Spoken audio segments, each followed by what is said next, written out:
Nakatry na ba kayong manguha ng pisot dito sa dagat namin at hindi talaga namin papasayluin at isusod sa kaldero at magsusugban na rin kami ng napakasarap na nukos at lulutuin namin at porsyon na mabubungkag na naman at mawawagtang na naman ang mga baho nito at samahan niyo kami.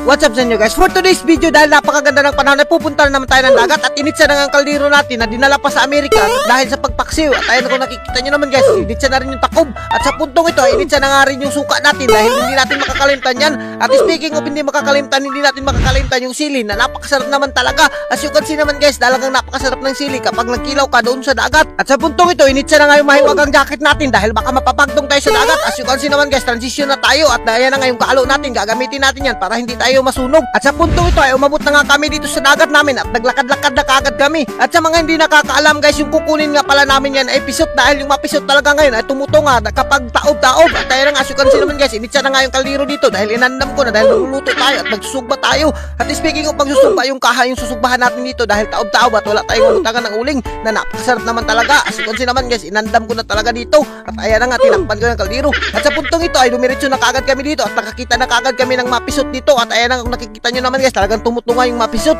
Pero sa inyong lugar ay talagang tumatago yung pisot kapag mayroong manuliay. As you can see naman guys, ito nga pala yung tinatawag na bat pisot dito sa amin. Kailangan mo lang kuot-kuotin dahil minsan tumatago sila at minsan rin may mga litob na nakukuha namin. At sa puntong ito, as you can see naman guys, naghapa-hapa na nga kami dito dahil inaatangan talaga namin yung mapisot. At ayan na nga, tuwang-tuwa pa si Urungot dahil nakakuha siya ng litob dito na napakasarap naman talaga.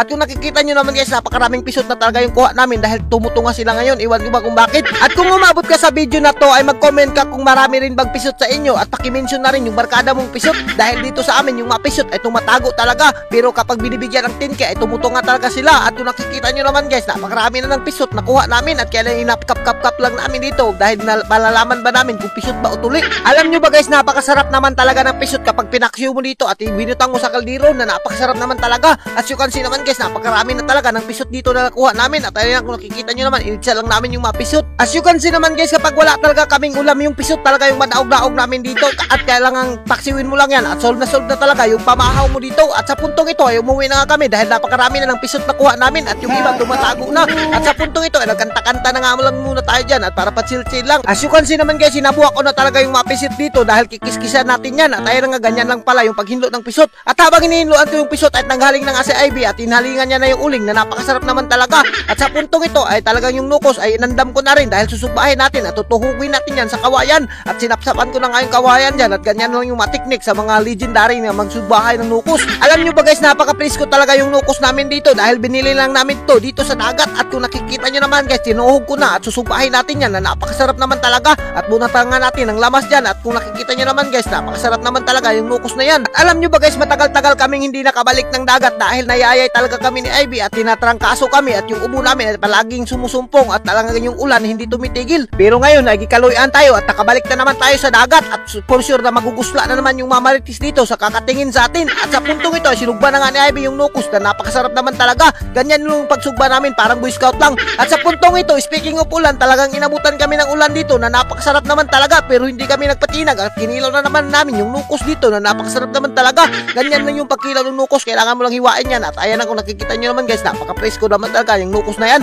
at medyo matamis-tamis naman talaga yan at for sure na magugusla na naman kayo sa kakatingin sa amin. At sa puntong ito ay pinaspasan ko na nga dito paghiwa ng lamas na napakasarap naman talaga. At kung nakikita nyo naman yung Bombay talaga, binirahan ko na at yung luya dahil napakasarap ng kinilaw kapag may lamas. At sa puntong ito, initsa ko na nga at pag itsa ko ay transition na kaagad tayo dito at sinagol ko na yung lamas at yung nukos at initsa na nga rin suka dahil hindi ba kumpleto kapag walang suka yung kinilaw natin. As you can see naman guys, sinukaan ko na nga rin yung pisot dahil papaksiwin natin yan na napakasarap naman talaga at budatangan natin ng magic sarap yung pisot para maging malasa at tinakban ko na. At sa puntong ito, habang hiniwa ko yung kinilaw ay tinikban ko muna yung litob na parang lalat dito na napakasarap naman talaga. As you can see naman guys, ganito lang talaga pagtilaw ng litob at napakasarap naman talaga. Kailangan mo lang sukaan, napaka-presko pa at tungabin mo yung suka na napakasarap naman talaga. Alam nyo ba guys, hindi talaga kayo magmamahay kapag pumunta kayo dito sa dagat namin. At kung nakikita nyo yung nukos, hindi na namin pinasaylo, hiniwaan na namin dahil napakasarap yung nukos kapag hiwaan mo sa tunga. As you can see naman guys, talagang luto-luto na yan at nakbites na yan. At sa puntong ito ay hinaon ko na nga dahil nagugusla at nagugutom na talaga kami dito sa kakapaabot. At pagkatapos kong hinaon yung nukos ay tinakaan ko na nga yung pisot dito para maluto na at masubhan na at para lumambot. At habang niluluto namin yung pisot ay talagang sinukaan ko na nga rin yung kinilaw dito. At ayan na nga yung bahaw, dinuhol na ni Ivy, sinod sa silupin.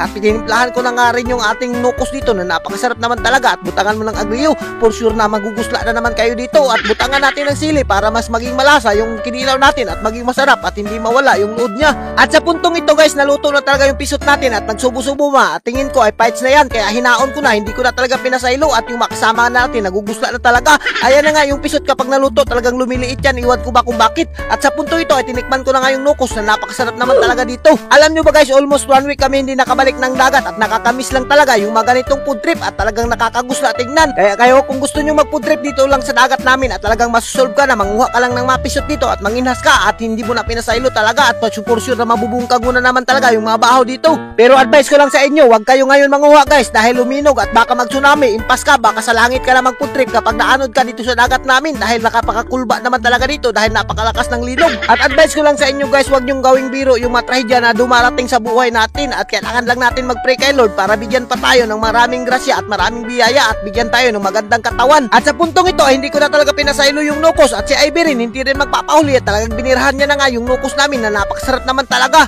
Alam nyo ba guys, yung bahaw dito ay talagang nabubungkag na talaga at talagang hindi na namin pinasaylo at napakasarap naman talaga mag-food trip kapag dito ka sa dagat. As you can see naman guys, yung nukos talagang kinitkit ko na at ayan na, kung nakikita nyo naman guys, napakalisod naman talagang kitkit nun yung nukos at medyo na overcook kaya nagtigas-tigas siya, pero hindi ko na talaga pinasaylo, asara man ng matigas o kaluyan. As you can see naman si Ivy guys, napaka-healthy talaga at salamat kay Lord at talagang malakas pa siyang kumain. At speaking of salamat nga pala sa mga solid followers natin dyan. Shout out sa inyo, since day 1 ay talagang sinuportahan nyo kami. Mabuhay kayo hanggat gusto nyo at sana ay huwag kayong magsawang magsuporta sa amin dahil baka ngayong December ay mamimigay tayo ng kaunting grasya natin. At sa puntong ito ay talagang hindi ko na pinasaylo yung bahaw at medyo nabubungkag na at nawawagtang na, pero talagang nabubusog na ako at talagang ginamit ko na yung pangalawang budiga ko at ininan ko na nga ang cook, baka magkalibang tayo pag nag-ikit tayo sa nukos. At hanggang dito na lang kami. Don't forget to like and share sa ating mga video para sa marami pa tayong food trip. Thank you and God bless you all. Mabuhay kayo hanggat gusto.